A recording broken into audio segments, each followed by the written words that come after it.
অস্বীকার করলে আল্লাহ তাআলার নিয়ামত, অথবা ফেরেশতা তাকে বলল যে তুমি যদি মিথ্যাবাদী হও তবে আগের অবস্থায় যেন আল্লাহ তোমাকে ফিরিয়ে দেয়। অতঃপর ফেরেশতাটি টাকওয়ালার কাছে গেল। টাকওয়ালা পূর্বে যে অবস্থায় ছিল সেই অবস্থার বেশ ধরে।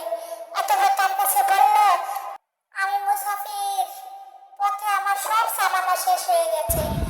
আল্লাহ এবং আপনি ছাড়া আমার আর কোনো উপায় নেই।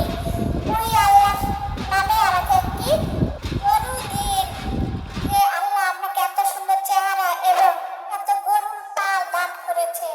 টাকওয়ালা ব্যক্তি সঙ্গে সঙ্গে অস্বীকার করে বলল যে আমার অনেক দায় দায়িত্ব আছে, তোমাকে দেওয়ার মতো গরু আমার নাই। তখন ফেরেশতা বলল যে আমি তো তোমাকে চিনি, মনে হচ্ছে তুমি তো ওই লোকটি না যার মাথায় চুল ছিল না, মানুষ তাকে ঘৃণা করত, সে গরিব ছিল।